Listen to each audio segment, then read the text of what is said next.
Bueno, José Antonio Campo, caleño, es un académico muy importante, economista, por supuesto, con doctorado y todas las cosas necesarias en economía, en sociología. Ha trabajado en la ONU, ha hecho, digamos, todo tipo de intervenciones en América Latina en temas económicos y es, yo creo que, pues, un representante de pues, podría decirse como un economista, no de izquierda tal vez, pero un economista progresista, pero también afín, por supuesto, al empresariado y a la industria. Y yo creo que eso pues, fue un buen nombramiento de Petro, por lo menos para empujar esta reforma tributaria que sin duda va a ser difícil.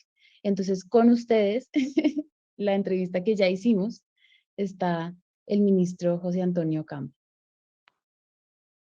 Esta es la segunda parte de los Danieles. Y aunque parezca mentira, esto que están viendo no está pasando, sino que ya pasó. Grabamos un poquito más temprano porque nuestro invitado, el señor ministro de Hacienda y Crédito Público, el doctor José Antonio Campo, tiene un compromiso y entonces muy amablemente aceptó abrir este espacio en su agenda muy temprano el domingo para que pudiéramos hablar de la reforma tributaria y de los cambios que pues tienen con mucha incertidumbre a muchos colombianos. Daniel Samper Pizano. Señor ministro, bienvenido. No, encantado de estar con ustedes. Muchas gracias. Está invitado para no solo para dar noticias, sino para explicarlas a todos los colombianos que con seguridad están ansiosos de saber exactamente qué va a pasar y por qué va a pasar. Yo le digo que los datos económicos que yo he estado consultando son bastante preocupantes, en el sentido de que hay desaceleración. Pues creo que el Banco de la República fijó en un 1% el crecimiento del año. Hay inflación, sobre todo inflación para los pobres, que es casi del 12%. Hay déficit fiscal. El precio de la gasolina subsidiada puede llegar a costar lo que vale lo recaudado por la reforma tributaria, 25 billones. Hay un déficit externo de 15.000 millones de dólares. El desempleo, perdón, subió y hace 2 años era mucho peor que ahora. De manera que el panorama como se ve es como para no tener mucha envidia a usted de que ocupe ese ministerio. ¿Qué posibilidades hay de arreglar esto? ¿O va a ir a peor? ¿Cómo ve usted la situación, señor ministro? No, bueno, muchísimas gracias por la invitación nuevamente. Pues la situación sí muestra temas complejos, digamos. En efecto, digamos, el Banco de la República, bajo su pronóstico de crecimiento para el 2023, este año el crecimiento ha sido muy fuerte gracias a la reactivación y obviamente el segundo trimestre, porque están comparando con el trimestre del paro nacional el año pasado, ¿no? La inflación sigue alta, aunque yo creo que ya llegó a su pico. Creo que vamos a comenzar a ver una reducción gradual de la inflación, como ya comenzó en Estados Unidos, de hecho. Pero de todas maneras es muy alta y eso hace compleja la política monetaria del Banco de la República. En materia de precios de combustibles, como usted lo señala, el Fondo de Estabilización de Precios de Combustibles tiene un déficit enorme porque el gobierno pasado pues decidió no aumentar los precios de los combustibles, salvo la gasolina extra. Entonces tenemos una tarea de ver que, por una parte, si se ajustan algunos precios o cómo se financia ese déficit digamos, durante los próximos meses, mientras el precio de los combustibles sigue muy alto. Bueno, en materia externa, pues ahí la noticia positiva es solamente que los precios de productos básicos están en niveles muy altos, aunque han comenzado un poco a bajar, pero de todas maneras hay un déficit comercial enorme, que de hecho ha vuelto a crecer debido pues al aumento de las importaciones. Entonces ese es otro tema por lo cual yo he dicho públicamente que para nosotros la prioridad número uno en materia de desarrollo productivo es diversificar nuestras exportaciones, o sea, aumentar significativamente las exportaciones no petroleras del país. Y en materia fiscal, pues el elemento es complejo porque aparte del déficit de casi 3 puntos del Producto Interno Bruto del Fondo de Combustibles, tenemos un déficit del gobierno nacional del 5.6% y una deuda pública también enorme de cerca del 60%, que es un poco más baja obviamente que la hace 2 años, pero digamos las tres, si uno toma las tres en conjunto, son los niveles más altos de la historia. Entonces es una situación compleja. Yo de todas maneras tengo obviamente algún grado de optimismo, digamos, de que podemos ir, digamos, manejando un tema tras otro con calma, pero sobre todo, pues, obviamente la prioridad número uno para nosotros es la aprobación de la reforma tributaria que hemos presentado, porque esa es la que nos permitiría, digamos, financiar programas sociales que también contribuirían, dicho sea de paso, a aumentar la actividad económica, mientras que logramos ir ajustando el resto de factores negativos que nos están golpeando. Ana Bejarano. Ministro, muchas gracias por estar aquí hoy con nosotros en Los Danieles. Yo quería preguntarle sobre el tema de mi columna, que pues afortunadamente usted se salvó de que le leyéramos todas las columnas y nos hizo madrugar un poquito más, pero mi columna trata sobre los impuestos a las iglesias o pues el tema tributario frente a las iglesias. Yo quería preguntarle cuál es la posición del gobierno y por qué. Yo sé que Petro ya lo dijo en campaña, que no va a gravar a las iglesias, que no les van a poner a pagar renta y ni predial, que bueno, igual no es necesariamente algo que se pueda reformar mediante esta ley, pero quería preguntarle por qué esa posición del gobierno y no cree usted que se está dejando ahí una parte importante de un recaudo que podría ser significativo. Bueno, en realidad las iglesias nunca han sido objeto de tributación en Colombia. Claro que me preguntaron en una entrevista si dije, bueno, ellos pagan por lo menos IVA, ¿no? O sea, que algún impuesto pagan, No, pero de pero todas tampoco, maneras, imagínese que no. Es no, que ahora IVA nos sí toca agradecerles porque pagan el IVA. no, pero en todo No. caso, digamos, la tradición histórica de Colombia es que las iglesias no pagan impuestos. Y yo creo que eso es pues yo, francamente, no es un tema tan relevante, digamos, en esta coyuntura. Eh, no sé si usted no tiene estimaciones de cuánto ingreso nos generaría tributar las iglesias, yo se lo agradecería. Yo, en todo caso, no lo he tenido en la agenda, Pues no lo hemos a tenido en la juzgar por agenda. la prosperidad de las iglesias y algunos pastores y sacerdotes y obispados, no debe ser poco lo que pagarían si decidieran a pagar impuestos. No, De todas maneras, ganan más de 10 millones de pesos al mes, Sin que ese es duda, lo que, el sin límite que duda. ustedes han puesto para los ricos. no, de todas maneras, no, los ricos no, los altos ingresos. Ok, sí, señor. No, sí, porque me preguntaron que si, yo digo, yo gano más de 10 millones, pero yo no me considero rico. Entonces, yo soy uno de los objetos del mayores impuestos, ¿no? Pero, las iglesias, yo francamente creo que en el contexto pues, de la libertad religiosa de Colombia, que es un principio constitucional, no creo que deban ser grabadas y no vamos a proceder en esa dirección. Ministro, pero déjeme, yo le contrapregunto una cosa.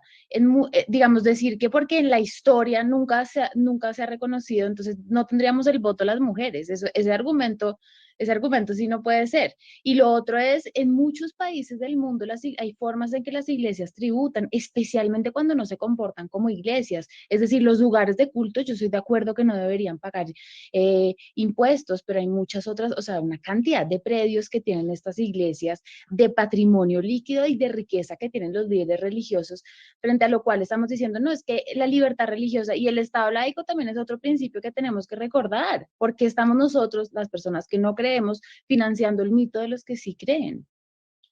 Bueno, francamente no iremos. Si usted me pide historia, recuerde que las iglesias perdieron muchísimas propiedades durante el siglo XIX, cuando hubo pues todos los procesos digamos, en que el Estado se apropió de las iglesias. Y otro caso, cuando uno mira la historia el sistema de crediticio de Colombia desde comienzos de la independencia era el crédito de las iglesias. Ese tema también lo perdieron. Entonces, digamos, la historia, pues, no sé, francamente no, pero francamente no creo que nos querramos meter en esa controversia. Daniel Sampero Espina. ¿Qué más, ministro? Muy buenos días. Muchas gracias por estar acá. Mi pregunta es un poquito más política. Yo creo que la presencia suya en el gabinete de Petro pues, produjo mucha tranquilidad en sectores que podían ver la apuesta de Petro como una apuesta a la que le podía faltar un poquito de moderación en algunos temas. Pregunta para usted, o dos casi. primero, ¿usted considera que de alguna manera está adelantando la reforma que de todos modos habría presentado con Fajardo, por ejemplo, ya que usted trabajaba pues en la campaña de Fajardo y era prácticamente el centro en términos intelectuales y demás de esa campaña? Y dos, ¿cuáles líneas rojas lo harían a usted reconsiderar su presencia en el gobierno de Petro? Están duras esas preguntas, Daniel. Fácil. No, pues en la campaña bueno, para comenzar, yo he dicho abiertamente que yo soy parte del pacto del Acuerdo Nacional de Petro. O sea, yo venía de otro lado y eso lo sabía, obviamente, el presidente Petro claramente. Tanto que me acuerdo que en el último debate antes de primera vuelta le dijo a Fajardo en un debate, le dijo que el ministro de Hacienda de él iba a ser yo, que era de su campaña. O sea que todo el mundo sabe que yo era de esa campaña, que Petro lo reconocía, etcétera. Entonces yo cuando acepté lo hice como parte de ese acuerdo nacional y obviamente le hice si se quiere, la consulta a Sergio Fajardo, ¿no? Digamos que dije, a mí me han ofrecido, de hecho mi viceministro técnico también estaba en la campaña. O sea que tenemos ahí más de uno, digamos, en el equipo del Ministerio de Hacienda. Pero, digamos, lo aceptamos digamos, por las necesidades del país y obviamente vamos digamos, yo creo que mi nombramiento ha sido bien recibido, especialmente por el sector empresarial, que quería, pues, alguien en quien confía. Digamos, de la reunión de la ANDI fue muy positivo en ese sentido, digamos, estos últimos días, porque, digamos, ese fue el sentimiento general. Así como debo decir una cosa positiva, mi inclinación a escuchar, a hablar, a discutir, ¿no es cierto? Que también tiene pues una larga historia, pero quizá muy especialmente de ser profesor universitario tantos años de mi vida, ¿no? En todo caso, digamos, ahora, ¿qué me haría? ¿Qué me haría renunciar? Como dije en alguna entrevista, no estoy aquí para hacer locuras ni para dejar hacer locuras. O sea, entonces si hubiera alguna propuesta que se sale de la línea de lo que yo considero que es conveniente para el país, pues ese será el momento de renunciar. Hasta ahora debo decir, la relación con el presidente ha sido positiva, muy positiva. No he tenido hasta ahora ninguna controversia significativa Y con entonces, él. ¿cuál considera que podría ser una locura? No sé, que quieran tener un déficit fiscal demasiado alto, por ejemplo. Eso es imposible para el país porque nosotros no tenemos la doble tarea, que es la parte de tarea, la compleja que me toca a mí hacer en los próximos meses, que es combinar terminar el ajuste fiscal por todos los temas que ya mencionó su padre ahí en el debate, pero, por otra parte la historia digamos, de cómo se financia también los mayores programas sociales, ¿no? Que fueron pues el centro de la campaña presidencial. Entonces esa doble tarea, pues una tarea compleja, que es la tarea que yo era perfectamente consciente que estaba asumiendo cuando acepté el cargo. Señor No me ministro, respondió, qué pena, con precisión la primera pregunta que le hice. Más o menos esta sería la reforma que usted hubiera presentado si Fajardo hubiera ganado. Pues es muy difícil saber, pero posiblemente bastante similar, aunque debo decir que en esta reforma han tenido pues opinión muy importante algunas personas que no eran de la campaña de Fajardo, notablemente Luis Carlos Reyes, el nuevo director de la DIAN, a quien yo conocía, pero porque era el director del Instituto de Estudios Tributarios de la Universidad Javeriana, y lo había leído, etcétera. Y también pues Diego Guevara, el otro viceministro mío, que ese sí era estrictamente de la campaña de Petro, ¿no? Entonces, ellos y muchas otras personas también dieron su opinión. Dicho sea de paso, también la directora jurídica del Ministerio de Hacienda, Juanita Castro, que yo he decidido mantener también trabajando conmigo y ha sido también muy importante en la elaboración del texto de la reforma. señor ministro, usted tiene una tarea triple. Por un lado, es buscar los ingresos a través de esta reforma tributaria, buscar cómo se amplía la tributación y cómo crece, digamos, el bolsillo del Estado. Por otro lado, controlar el gasto público y centrarlo en lo esencial para que no se vuelva una vena rota y, como usted dice, crezca el déficit fiscal. Y por otro lado, crecer los ingresos por cuenta de las exportaciones. Hay un punto crucial en todo esto que tiene que ver con la política energética. En este momento, por la situación en Ucrania, el mundo, Europa, Alemania particularmente, está necesitando más carbón.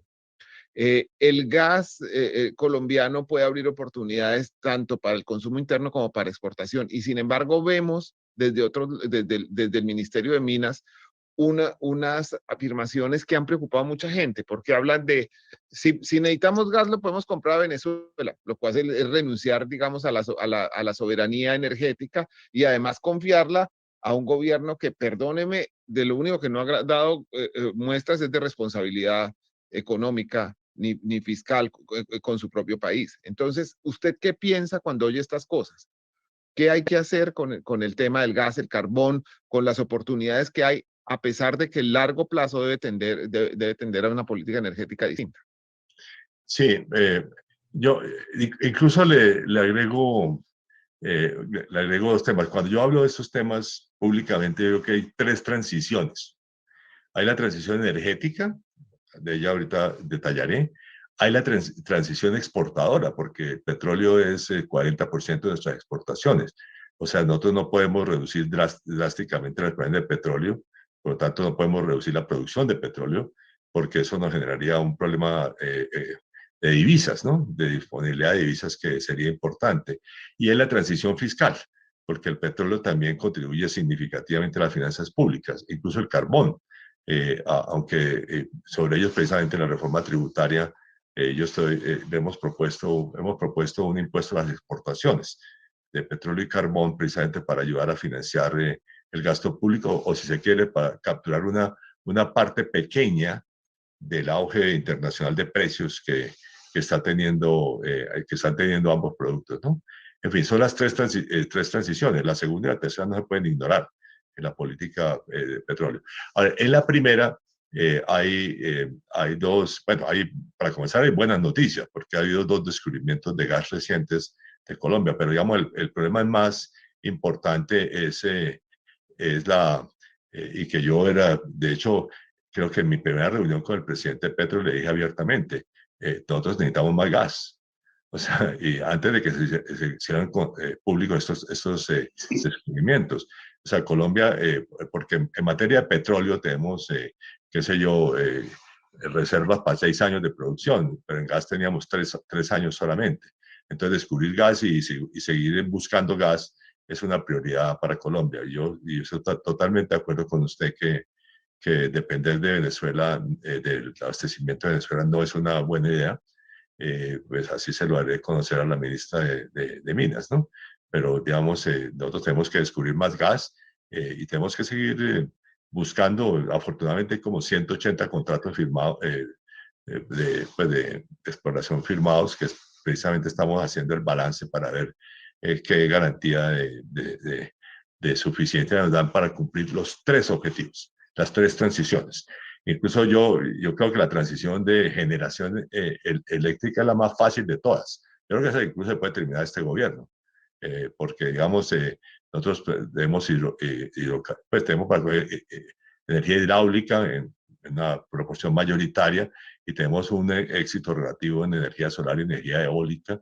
Y además las termoeléctricas se han ido convirtiendo a gas, que hace aún más necesario el abastecimiento de gas, ¿no?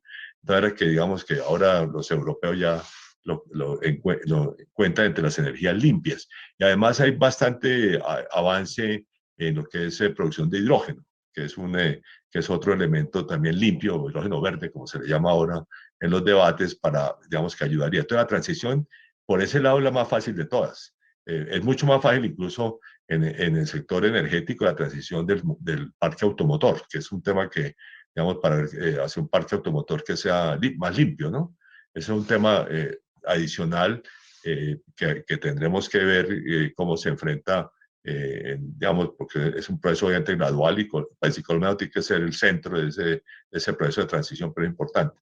Pero la transición exportadora y la transición fiscal sí son importantes y ahí hay que tener en cuenta digamos, la producción de petróleo, ciertamente. Daniel Samper Pizano.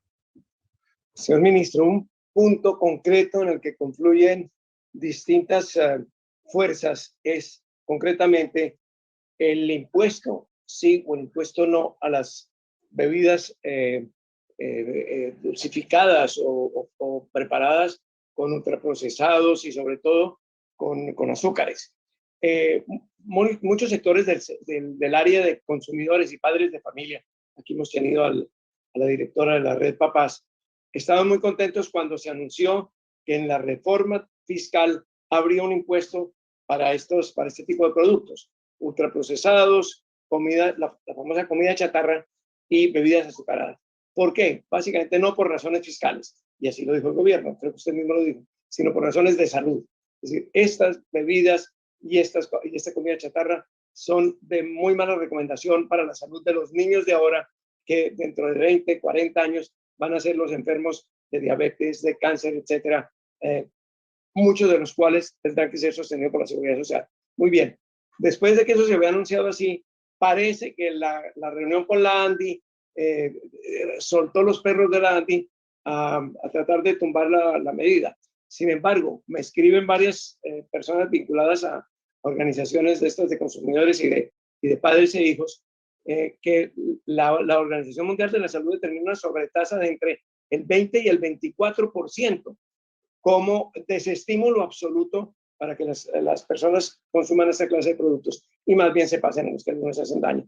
¿Qué hay finalmente? ¿Vamos a tener ese impuesto o nuevamente cederemos ante las presiones de los industriales?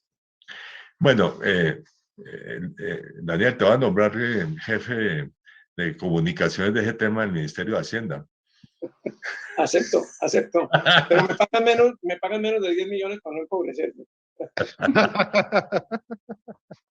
Pero, digamos, ese es un tema, en realidad, digamos, la controversia no ha venido tanto ciertamente de la ANDI, más bien, para comenzar, de la oposición al gobierno, pero también de algunos sectores que dicen que eso es obviamente un impuesto que van a pagar a los sectores de menores ingresos. Obviamente ese es un tema en el cual nosotros estamos en coordinación con la ministra de Salud, ¿no? De Salud Pública, para ver cómo encontramos una fórmula que sea, digamos, que podamos lograr la aprobación.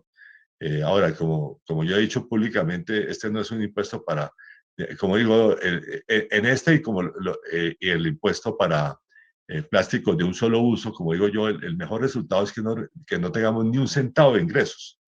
En otras palabras, que los patrones de consumo y los patrones de producción se vayan hacia productos que, digamos, que cumplen las normas que generan el impuesto. Bueno, entonces vamos a ver cómo seguimos. Es posible que simplifiquemos la propuesta para, digamos, pero de todas maneras, pues es un tema complejo que estamos discutiendo casi que a diario con la ministra de Salud. De hecho, el viernes se juntaron en el Ministerio de Hacienda el viceministro de Hacienda General con el viceministro técnico, el que tiene a cargo este tema del ministerio, con el viceministro de Salud para ver cuáles es los, digamos, mecanismos más apropiados para tratar de sacar adelante algunas normas en esta materia. Pero es un tema complejo, muy complejo, en el debate público. Diría que es uno de los dos temas más complejos en el debate público. Señor ministro, lo que pasa es que frente a estos temas, que como usted dice son complejos, existe una capacidad de lobby, de influencia política, por ejemplo, de los productores de bebidas azucaradas, que no es correspondiente a la que tiene, por ejemplo, un profesional de clase media que va a tener que sufrir un impacto grande en sus ingresos y que, pues, como él no tiene forma de hacerse oír en el Congreso ni de tener interlocución a través de un gremio con el gobierno, pues simplemente no hay nadie que esté pensando en su bolsillo y en las necesidades que van a pasar él y su familia y en el posible cambio de vida que tienen que darle, que ya no puede ir de vacaciones o que quizás el niño no puede estudiar en un colegio privado, todas esas cosas que impactan a una familia de clase media. Sí, no, bueno, digamos, estamos de acuerdo.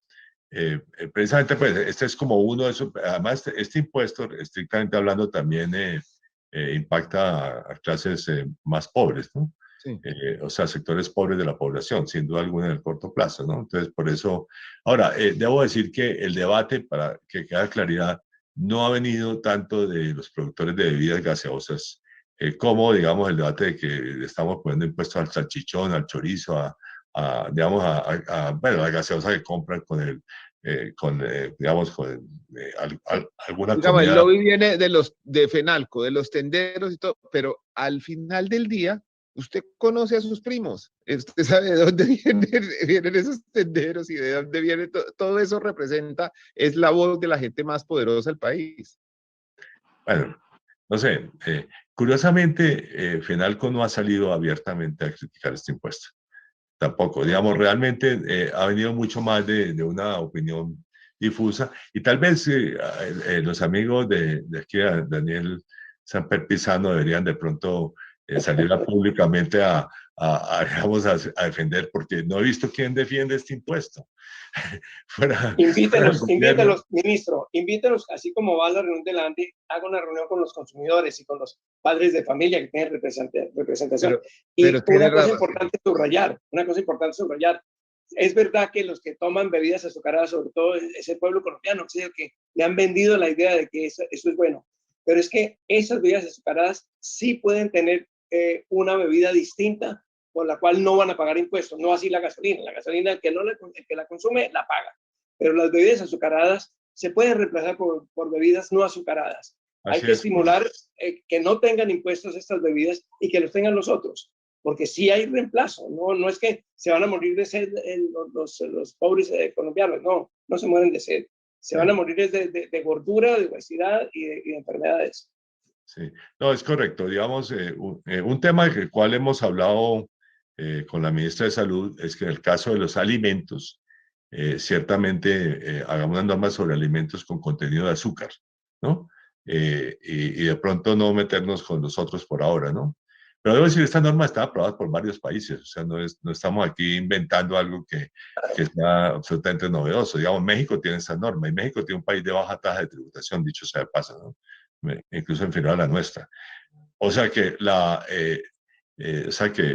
ahí seguiremos viendo cómo sacamos adelante alguna de estas normas. Entonces, por favor, dile a tus amigos que se dediquen a defender abiertamente esta norma, para decirle que no es una locura del gobierno, sino que hay temas de salud.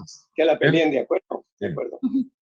Ministro, ¿qué piensa usted de las críticas que se han hecho sobre un poco las manifestaciones de los ministros de Petro, incluso antes de ser posesionados y nombrados, de que se estaban como pisando la cola, de que están hablando mucho en medios de comunicación, de que parece que no están a veces alineados, de que usted ha salido a desautorizar a algunos o varios de ellos, incluso Petro también? ¿Usted cree que eso es justo? ¿Esa crítica es justa? ¿Es parte del arranque del gobierno? ¿A qué lo atribuye? No, en realidad fue un tema inicial, debo decir, incluso anterior al gobierno.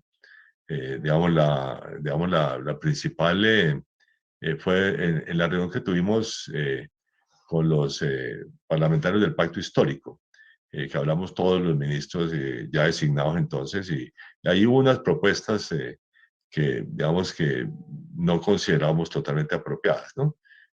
Yo salí a decir que estaba en desacuerdo y algunas de las normas, por ejemplo, el impuesto a los celulares, ¿no? Ese impuesto no lo incluimos, ¿no? Pero el resto de salud pública sí los incluimos, por ejemplo, ¿no? Entonces, ya creo que habiendo comenzado el gobierno, espero que estemos mucho más articulados en los mensajes que demos en este campo, como en muchos otros. Por ejemplo, el tema de gas, que es un tema que también es obviamente muy importante para Colombia, ¿no? Daniel Samper Ospina. Pues, ministro, imagínese que yo hace un par de años tengo un modesto negocio que es una escuela digital, una escuela para youtubers y tiktokers para que aprendan a grabar con B larga, o sea, no es para que usted se meta, que usted...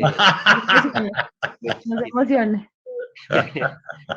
Estaba haciendo cálculos por encima y de cada 100 pesos que uno consiga de utilidad, al final terminarán entrando al bolsillo poco menos de 30, después de todo lo que uno tiene que pagar de impuestos como empresario, como persona, al patrimonio, etcétera, etcétera. Lo cual es bastante alto. Pero mi pregunta va a esto: ¿qué tiene entonces esta reforma para estimular a que uno como empresario pues termine contratando a más gente? Porque mal que bien en esa empresita y contratamos a unas 15 personas y ahí vamos, pues. Entonces, ¿cómo hacer que uno no se desestimule de semejante esfuerzo que es hacer una empresa? Sí. Bueno, tenía que haberte invitado entonces a la reunión de la Andy. Porque ese sí fue un tema que resaltaron en la Andy, incluso el propio presidente de la Andy, digamos, de ese tema creo que vamos a buscar una alternativa. ¿Okay? ¿Cuál es el problema? ¿Cuál es el problema que estamos tratando? O sea, como el objetivo nuestro es realmente, digamos, que paguen más impuestos los sectores de más altos ingresos. No los, como digo, no los de 10 millones mensuales, los de más de 50 millones mensuales, para ponerlo de alguna manera. Y cuando uno ve los estudios que ha hecho la OCDE sobre Colombia, muestra que en esos niveles muy altos tiende a bajar la tributación que pagan. O sea, digamos, que pagan menos que un asalariado alto en términos de impuestos. Entonces, la pregunta es, ¿cuál es el tema? Y cuando uno ve cuáles son las fuentes de ingreso de esos sectores, son ingresos de capital y ganancias ocasionales. Porque, digamos, las ganancias ocasionales se dan al nivel de empresa, pero se trasladan de alguna manera también digamos, a las personas, ¿no? Entonces, vamos a ver sobre todo el caso de dividendos, que es el tema más particular, si encontramos una fórmula de una propuesta de simplificación tributaria radical que hay en la reforma. Otra parte es que sumamos todos los ingresos, todos, absolutamente todos, incluso los que no han pagado impuestos, ¿no? Como las pensiones. Entonces ahora es un solo ingreso, para ponerlo de alguna manera. Pero sí, por ese mismo motivo, pues el tema de dividendos es muy afectado en relación con las normas vigentes, ¿no? Entonces vamos a encontrar una fórmula para que, digamos, para que no sea el 70%, como dice Daniel Sampero Espina, siguiendo las indicaciones de la Andy, ¿no? Ministro, Luis Alberto Arango es un estudioso de la economía, un profesor universitario y además un empresario, y escribe una columna en la revista Cambio. Y en su columna de este fin de semana plantea que hay una preocupación de que la reforma tributaria desestimule la inversión y que las personas piensen que quizás sea mejor negocio sacar el dinero de Colombia, ponerlo en inversiones de bajo rendimiento, quizás en una cuenta de interés en Estados Unidos, donde se ganan un pequeño interés más la devaluación, en lugar de correr el riesgo de invertir en Colombia y que además tengan que pagar altos impuestos. Yo creo que la columna de Luis Alberto Arango está muy bien razonada, pero sobre todo quería preguntarle porque me parece que refleja la preocupación de muchos colombianos, empresarios o no, sobre la repercusión que pueden tener estas medidas en la decisión de invertir en el país. Bueno, es exactamente el tema anterior. O sea, realmente el tema más crítico allí es el tema de la tributación de dividendos. Porque, digamos, finalmente, digamos, los dividendos, o, digamos, esa utilidad ya han pagado impuestos en cabeza de la sociedad, de la empresa. Entonces, ahí hay lo que se ha llamado siempre la doble tributación, ¿no es cierto? En cabeza de la sociedad, en cabeza del socio. Entonces, ese tema creo que vamos a tener que, como dije, vamos a buscarle alguna solución, pero es el único, a mi modo de ver, relevante, porque el otro que ha sido criticado es el impuesto al patrimonio. Pero digamos, el impuesto al patrimonio yo lo defiendo públicamente como lo defendieron en el gobierno de López Pumarejo cuando se creó en 1935. Es que la gente olvida que nosotros, Colombia tuvo impuesto al patrimonio desde 1936 hasta 1980, creo. Pero de pronto hasta 1989. ¿Ok? sea, yo me recuerdo en mis primeras declaraciones de renta, no siempre pagaba impuesto al patrimonio. Eso no es, después se suspendió porque supuestamente era dañino, pero la justificación de López Pomarejo fue que las rentas de capital siempre estaban subestimadas.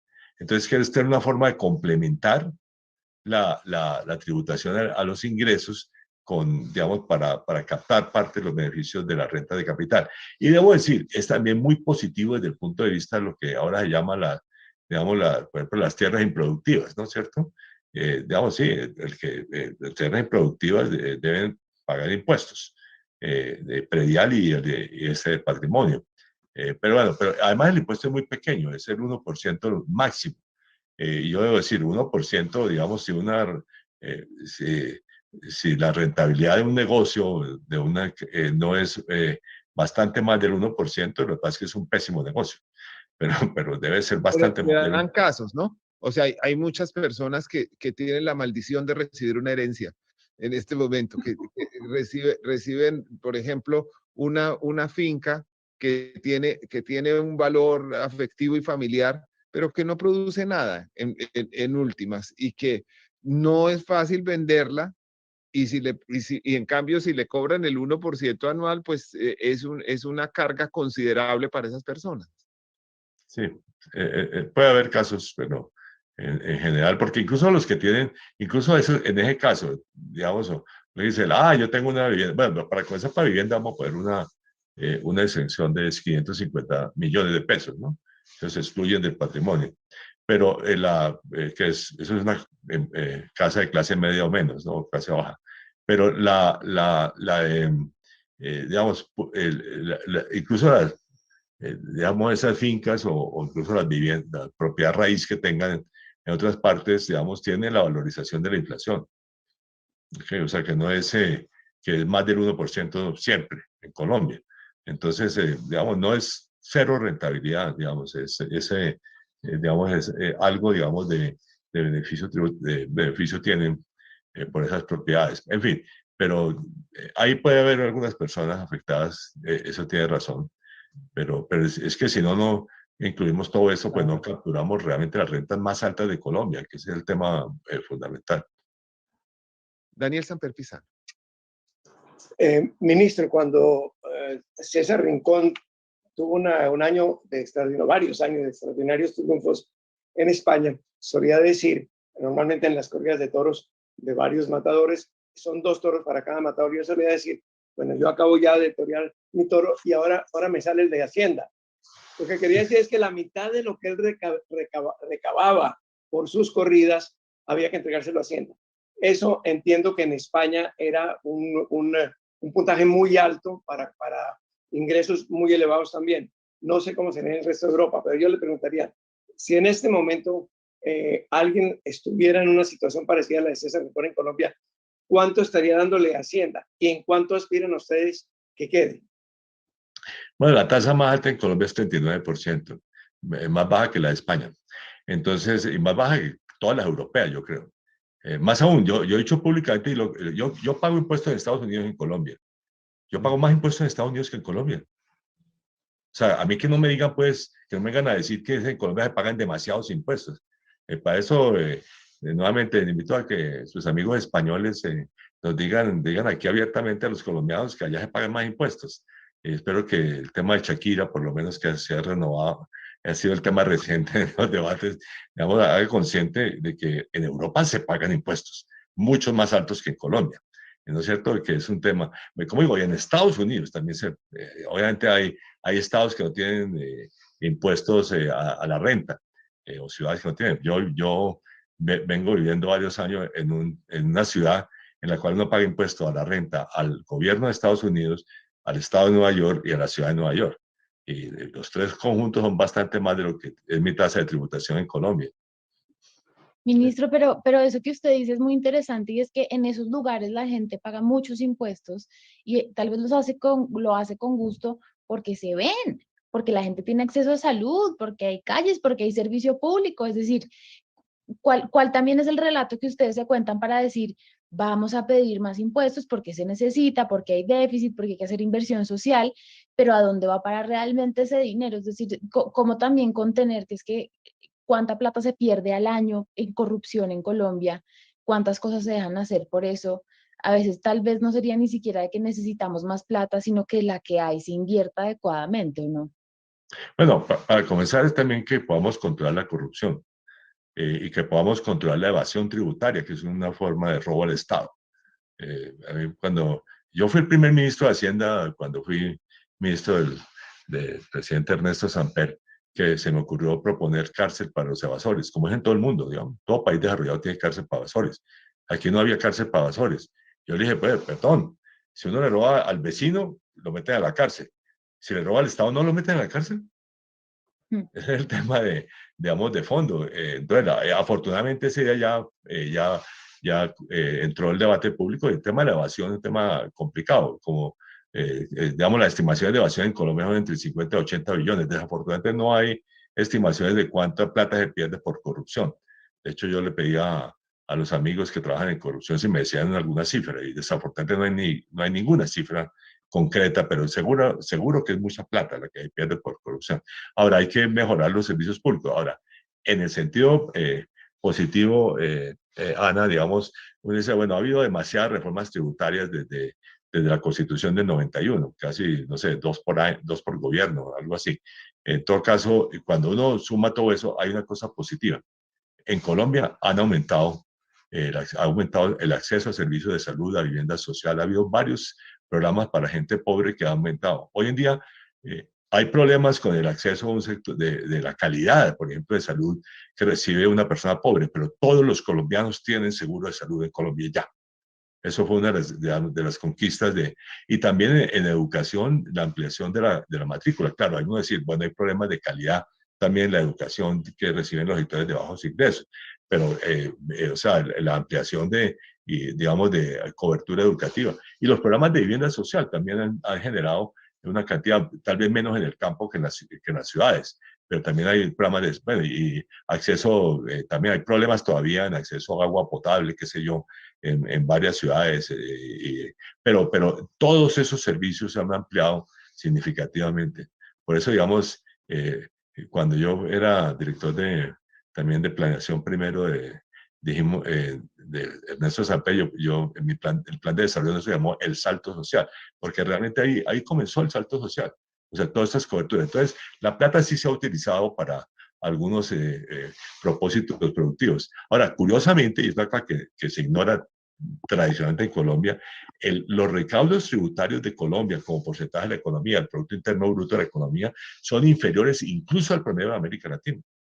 O sea, ese tema de que aquí hay mucha tributación entonces yo creo que hay que encontrar, por supuesto, digamos, mejor uso de los recursos públicos, no corrupción, etcétera, etcétera, pero yo creo que para eso también, para ampliar los programas para los sectores pobres de la población, necesitamos ciertamente más recursos públicos. Perdón, ministro, usted menciona ahora que cada gobierno hace mínimo 2 reformas tributarias. Y bueno, usted es un economista muy reputado y puede concluir que el recaudo sigue siendo bajo, pero lo que sienten los ciudadanos es que hay una voracidad de los gobiernos terribles y que cada vez quieren grabar y grabar más a los ciudadanos. No será el momento de comprometerse a decir, bueno, en este gobierno vamos a hacer una sola reforma tributaria, que es esta, o no, o Bueno, puede que tengamos más. no, digamos, para comenzar yo he dicho, si esta reforma tributaria es efectiva, yo voy a hacer otra reforma tributaria para bajar los impuestos a las empresas, porque el 35% empresarial es muy alto, es uno de los más altos del mundo. Entonces, si nos da la plata, yo procedo. De hecho, hasta habíamos pensado en incluir en esta reforma una baja gradual de ese impuesto, del 35% deberíamos volver al 30%, que era el nivel anterior. Pero, digamos, ahora es imposible, digamos, mientras no tengamos claridad sobre los ingresos públicos, ¿no?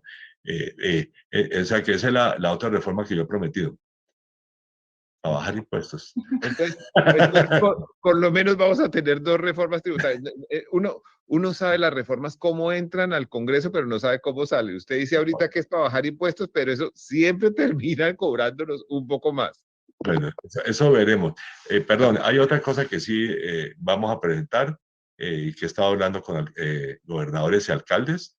y es que hay que hacer una revisión de impuestos departamentales y municipales, ¿no?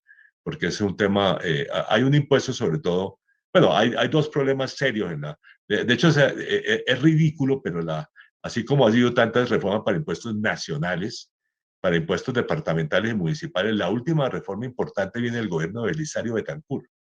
O sea, hace más de 30 años, ¿no? O sea, ahí no ha habido, digamos, una reforma de fondo entre los gobernadores y alcaldes. Y ahí hay dos temas importantes, que los departamentos no tienen un ingreso propio, digamos, moderno, para ponerlo de alguna manera. Dependen, como dicen ellos, mucho de los impuestos a los vicios, ¿ok? Ese es un tema. Pero el otro tema es el impuesto predial, porque ahí en las ciudades ya se han modernizado, pero aquí hay muchos municipios colombianos en donde el impuesto predial es ridículamente bajo, incluso a tierras. Entonces, ahí sí hay, ese es el famoso catastro multipropósito que se lanzó en la administración Santos, que se adoptó se siguió durante la administración Duque y que esperamos completar durante esta administración. Digamos, pero es un tema pues de largo plazo que esperamos para que, digamos, a fines de este gobierno todos los predios tengan están bien estimados catastralmente y por lo tanto que los municipios donde están reciban los impuestos prediales correspondientes. Bueno, Daniel Samper Ospina. Imagínese, ministro, si le cobráramos el predial a esa cantidad de predios que tienen todas las iglesias por Colombia. De nuevo. A mí además me causa gracia que el ministro dice, no podemos grabar a las iglesias por un respeto a la libertad de culto. Entonces, si nos ponemos estrictos, entonces por respeto a la libertad de empresa, tampoco grabemos a las empresas. Y así Anita, usted se va a ir para el infierno, Anita, no siga. Pero sin duda, Dani, yo estoy matriculada allá, tú también, allá nos vemos. Nada de eso. Decía el Papa Juan XXIII. Decía el Papa Juan XXIII una vez que le preguntaron si quería ir al cielo o al infierno, dijo, no, pues el cielo tiene lo bueno de gozar de la gracia de Dios, pero si es para hablar con los amigos. Daniel Samper Ospina. Sí, ministro, yo he visto que una crítica como constante que le han hecho a la reforma es que grava a los mismos en vez de ampliar la base y como que desde hace tiempo se están pagando impuestos los mismos. Y que no hay como un plan decidido para, no sé, para enfilar baterías contra la informalidad o la minería ilegal o el contrabando. De hecho, hoy vi que Vargas Lleras, por ejemplo, escribió su columna en ese sentido. ¿Qué le dice usted a esas críticas? No, bueno, una parte importante de la reforma es sobre controla la elusión y evasión tributaria.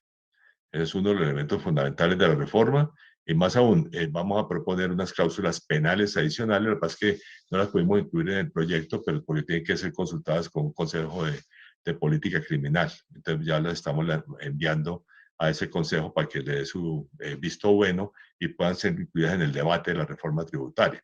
O sea que ese sí es uno de los... de hecho, cuando yo presento la reforma tributaria, yo digo, primero es grabar a los más altos ingresos, segundo, con toda la evasión y la ilusión tributaria. Entonces, que ese tema sí está en el centro del debate. Y de hecho, hoy, en la entrevista que me sacó El Tiempo, salió a relucir otra propuesta que, de hecho, viene curiosamente de los empresarios, y es prohibir los pagos en efectivo de más de 10 millones de pesos, porque esa es una fuente de evasión tributaria inmensa, y que no quedan capturadas las personas que tienen esos recursos que son parte de la evasión tributaria económica. Bueno, vamos a cumplir el compromiso que teníamos con el ministro. Arrancamos la última ronda de preguntas en este orden. Samper Pizano, Bejarano, Ricaurte y Samper Ospina. Daniel Samper Pizano. Ministro, ¿cuándo cree usted que vamos a conocer ya aprobada por los distintos grupos la reforma y los contribuyentes vamos a saber a qué aterremos? Bueno, ese es un proceso lento porque es un proceso parlamentario, ¿no? El gobierno va a dar mensaje de urgencia, va a enviar mensaje de urgencia esta semana. Entonces, eso permite, digamos, nuestro cronograma es tener, digamos, aprobado en primera vuelta, digamos, en primera ronda por las comisiones conjuntas de Senado y Cámara, la reforma tributaria antes de entrar a discutir el presupuesto nacional, que es la segunda ronda, y después del presupuesto que, digamos, tiene que ser aprobado a más tardar a fines de octubre, ya entrar en noviembre a la segunda fase de la reforma tributaria y culminar. O sea que esperamos que, además, yo digo, francamente, Dios nos libre de estar discutiendo esto todavía antes de Navidad. Ministro, cuál es el mico al que más le temen y de pronto si lo anuncia, evita que se lo claven a la reforma? ¿A qué más le temen el Congreso, a la imaginación de nuestros queridos y honorables parlamentarios? Bueno, debo decir que el debate con los parlamentarios ha sido muy positivo. Como los dos temas que yo tuve reuniones esta semana con las comisiones terceras de ambas, de Cámara y de Senado, donde se tiene que aprobar tiene que aprobar en primera vuelta la reforma. Y yo debo decir que la discusión fue muy positiva, incluso por parte de los de la oposición, que obviamente no les gustan algunas cláusulas. Por ejemplo, y algunos temas como el tema de los dividendos, que eso, básicamente yo diría los dos temas que critican de la reforma, es el tema de bebidas y alimentos, por una parte, y de dividendos por otra. Y eso vamos a buscar. Había el de zonas francas también, pero debo decir que las reuniones que tuve y que tuve también con el ministro de Comercio, Industria y Turismo en Cartagena, en la reunión de la ANDI, fueron muy positivas sobre zonas francas. Creo que con zonas francas tenemos ya un acuerdo de cómo proceder y han aceptado el principio que pusimos en la ley, que las zonas francas tienen que exportar más, porque tienen que contribuir precisamente a diversificar la base exportadora de Colombia. Ese principio lo aceptan y estoy complacido. Digo, para mí, como he dicho públicamente después de las reuniones de la ANDI, fueron las mejores reuniones que yo tuve en la ANDI. Ampero Ospina. Bueno, ministro, ¿cómo le ha ido a usted como caleño grabando el manjar blanco o grabando la fritanga en sitios como La Negra, que hay tan buena fritanga allá en Cali? Y la industria azucarera, se le olvidó. Para empezar.